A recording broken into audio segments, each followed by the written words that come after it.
The dining room went still, not because of the prime rib my stepmother had spent hours fussing over, or the polished silverware that made the evening feel unbearably stiff. No, it was because of what my father had just hurled across the table. "You're the biggest disappointment this family's ever seen," he sneered, voice slurred with spite. "You never should have been born." The words hit harder than fists. Silence gripped the room. My cousin's mid-bite froze. My uncle's knife clattered onto his plate. Even my older sister, the family prodigy, looked away awkwardly. I sat at the far corner of the massive oak table, not by accident, but by design. They always made sure I was an afterthought. I blinked, willing my face to stay blank. No tears. Not this time. Only the steady tapping of my grandfather's walking stick broke the silence. Tap, tap, tap. Then, crack. At 86, Grandpa still had a presence that could command a battlefield. He shoved himself to his feet, his cane striking the marble with a loud, jolting slap. "Enough!" he roared, his voice bouncing off the high ceilings. The dog under the table whined in fright. My father started to speak, but Grandpa silenced him with a sharp wave of his hand. "You think she's a mistake," Grandpa growled, sweeping the room with a glare. "You think she's the failure?" He jabbed his cane toward me. "That young woman is the only one here who still has the heart this family was built on." Everyone stiffened. He turned to me, eyes softening. "Avery, tell them what you told me last Thursday." My heart hammered, my hands shook. But when he nodded, I found my voice. 3 months ago, I said, voice quivering but growing stronger, I saved the family company from foreclosure. A stunned gasp rippled around the table. I did it quietly, bought the debt under a different name. I wasn't looking for praise. I swallowed hard. I did it because Grandpa's legacy mattered to me, even when none of you did. The weight of my confession pressed down on the room. Finally, my father broke the silence, voice hoarse and defensive. "That's not possible. She doesn't even..." "Who taught her?" Grandpa cut in sharply. His cane tapped the floor once, emphatic. "Every Saturday morning. Business, finance, negotiation.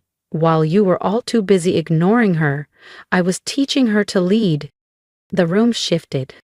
My cousin shoved his plate away. My sister's hands gripped the table's edge. My stepmother just sat there, lips parted, stunned. I stared down at my untouched dinner. For the first time in my life, their silence wasn't suffocating. It was mine to command. But the story wasn't over yet. Grandpa reached into the inside pocket of his worn navy blazer, the one he wore to every gathering, the one everyone sneered at behind his back. With steady fingers, he pulled out a creased envelope and slid it across the gleaming table toward my father. "What's this?" my father barked, clinging to his last scraps of authority. "Open it," Grandpa said quietly, not loud, not angry. But his words carried the force of a storm. The air vibrated with tension. My father hesitated, then tore the envelope open. Inside was a single sheet of faded paper, handwritten in my grandfather's neat cursive. As my father read, his face drained of color. His hands, once tight with arrogance, shook. "I wrote that 27 years ago," Grandpa said, voice strong, addressing the entire table. "When your mother found out she was pregnant again, everyone whispered it was a mistake. An accident." His gaze swept across the table. But it wasn't. I held my breath. Grandpa turned to me, his eyes burning with pride. Avery wasn't an accident. She was the child I begged for. A stunned gasp rippled through the room. "Doctors had told me I wouldn't make it through the year," he continued. "I asked for a reason to keep fighting, a legacy worth living for." He nodded slowly toward my father. "You were my heir by name." His voice softened as he looked at me. "But Avery was my heir by choice. A child meant to be raised with heart, not with all this noise and pride," Grandpa said, his voice steady. "Someone who could carry forward the values this family lost a long time ago." He turned to me, a faint smile ghosting his face. "You were born 6 months later, Avery. And the day I first held you, something changed." His laugh was rough but warm. Doctors called it a miracle when my illness reversed itself. He shook his head gently. I call it a second chance. My throat tightened. You never told me this, I whispered. Because it wasn't time, Grandpa said, his eyes shining. But now it is. The table was frozen, every person too stunned to speak. Even my stepmother, who usually wore smugness like perfume, sat motionless. My sister's perpetual smirk had vanished. My father looked like he'd been punched. So you planned this? He snapped. I prayed for her, Grandpa barked back. And I kept praying. His voice shook with feeling. I watched you mock her, exclude her, call her worthless. I said nothing because I needed to know if she would break. Grandpapa's hand gripped the cane tighter, his knuckles white. But she didn't. Avery stayed kind. She stayed strong, even when you gave her nothing but scraps. Even when she sat at this table invisible. He turned to me, voice gentler now. I am sorry I didn't defend you sooner. I shook my head. Tears stung behind my eyes, but I blinked them away. You were always there, Grandpa, in your own way.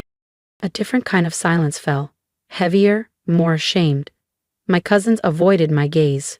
My uncle opened his mouth, but no words came out. But Grandpa wasn't done. Because the letter, that was just part of the truth. The weight of the moment pressed down harder. Grandpa took a long, slow breath, then eased himself back into his chair. There's something else, he said, almost whispering. He nodded toward the old cabinet in the corner, the one crammed with forgotten photo albums and dusty trinkets. Bring me the black folder. My younger cousin, silent for once, fetched it without question. Grandpa opened it carefully. Inside were dozens of clipped documents, crisp, official-looking papers. He laid them out on the table. This, he said firmly, is my will. My father paled visibly. You already have a will. We all saw it last Christmas. Grandpa's smile was faint but sharp. No, he saw the version meant for appearances. A child meant to be raised with heart, not with all this noise and pride, Grandpa said, his voice steady. Someone who could carry forward the values this family lost a long time ago. He turned to me, a faint smile ghosting his face. You were born 6 months later, Avery, and the day I first held you, something changed. His laugh was rough but warm. Doctors called it a miracle when my illness reversed itself. He shook his head gently. I call it a second chance. My throat tightened. You never told me this, I whispered. Because it wasn't time, Grandpa said, his eyes shining. But now it is. The table was frozen, every person too stunned to speak. Even my stepmother, who usually wore smugness like perfume, sat motionless. My sister's perpetual smirk had vanished. My father looked like he'd been punched.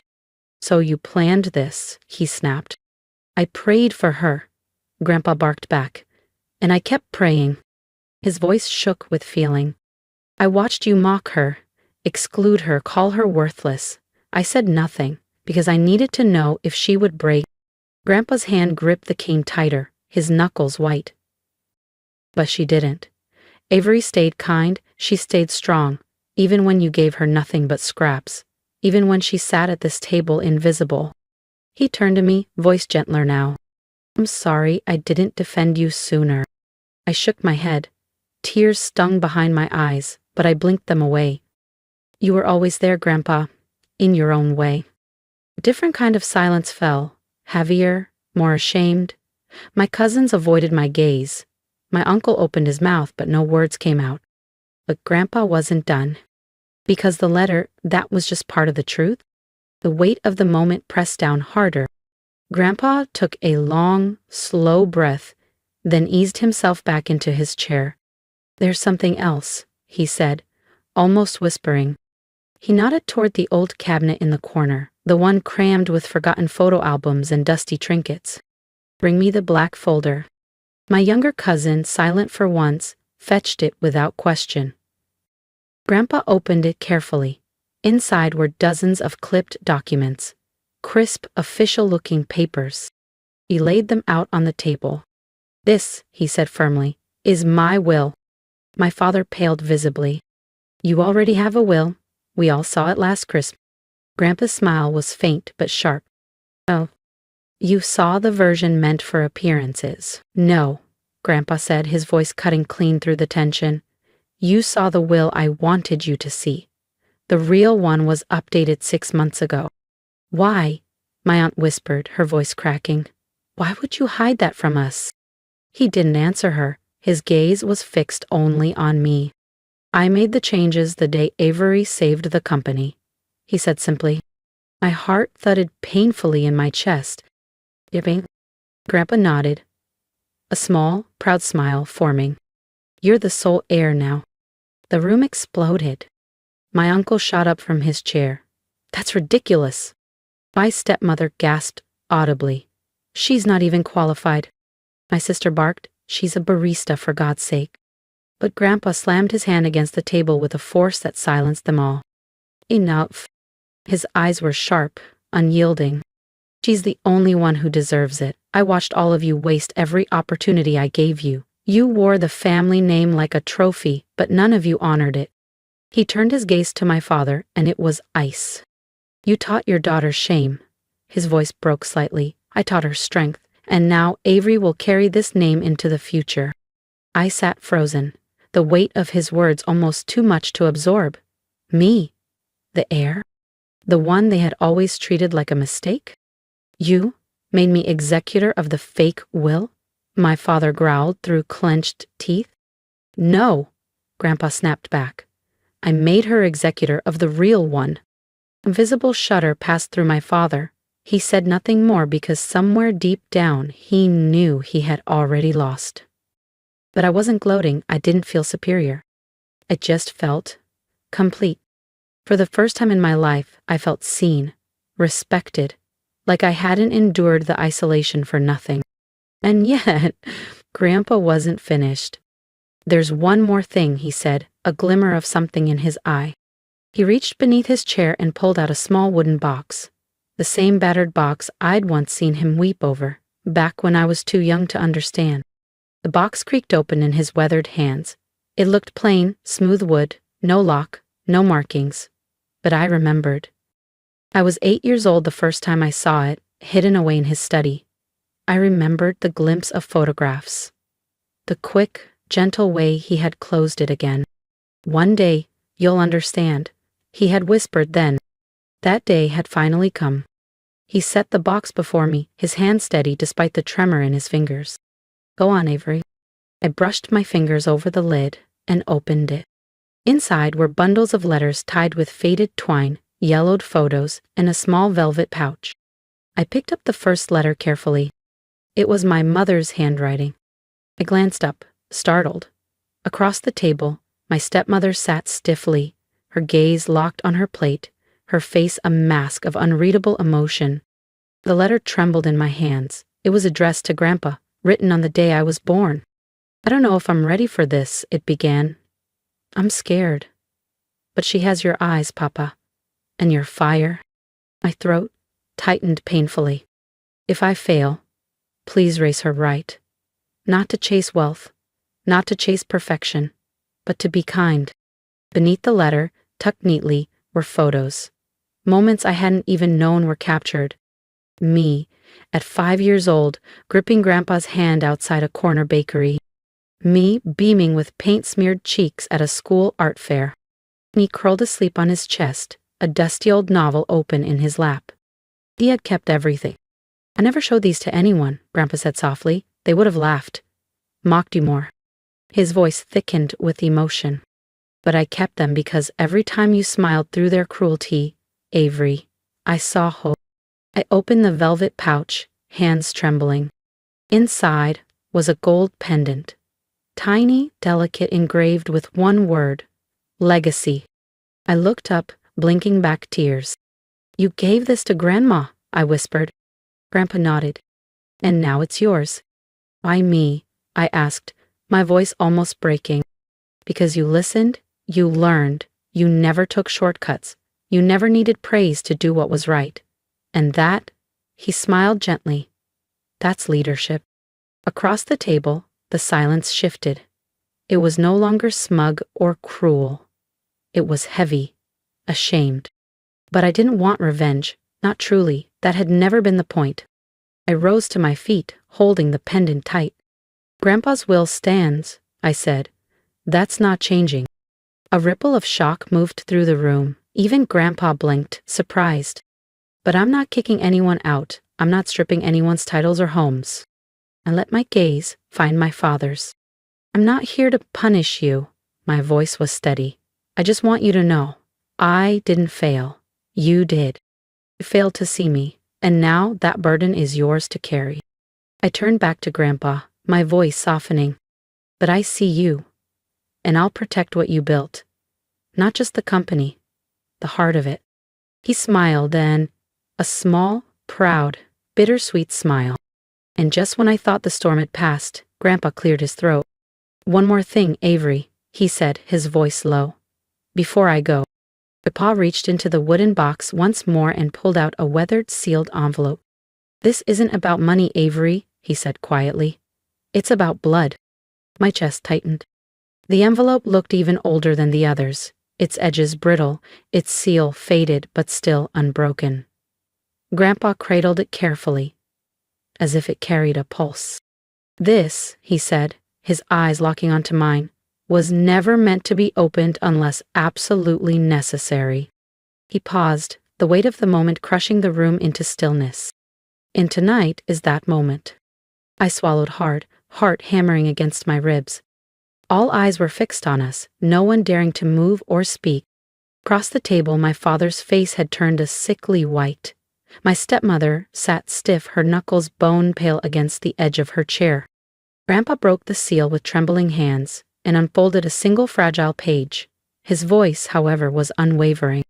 "To my beloved father," he read, "if you're holding this, the secret I carried all these years must now be revealed." My stomach dropped. The child I bore on that cold December night was not James' daughter. She belongs to another. Gasps cut through the room. I froze, the world tilting under me. He was kind, gentle, a man I met before the marriage was arranged. We had only a few precious weeks. But when I learned I was pregnant, I knew, and I chose to stay silent for the sake of the family's name. Grandpa's voice cracked as he looked up at my father. "Avery isn't your biological daughter." My father surged to his feet, his chair screeching back. "Lies," he barked. "You expect me to believe this now?" But Grandpa didn't blink. "I had a DNA test done last month," he said steadily. "I needed to be certain before I handed her everything." He slid the sealed lab report across the table. My father stared at it like it was poison. "You hated her," Grandpa said, voice rough with grief, "because deep down, you always knew."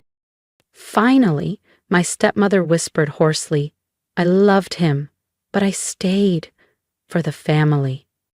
I rose slowly, my legs shaky but my voice clear. "I never needed to be your daughter," I said to my father. "I only ever wanted to be part of this family. Even when you gave me nothing." He said nothing, just crumbled silently. I turned to Grandpa. "What do I do now?" His eyes shone with fierce love. "You lead, Avery. You heal, and you build something better than what we were." And I did. In the months that followed, I rebuilt the company with heart, not pride. I funded scholarships in Grandma's name, launched programs for struggling employees, and slowly they began to see me. My father never apologized, but one morning he left a note on my desk. "You've done more for this name than I ever did." Maybe that's what scares me the most. I smiled, because the truth had set us free.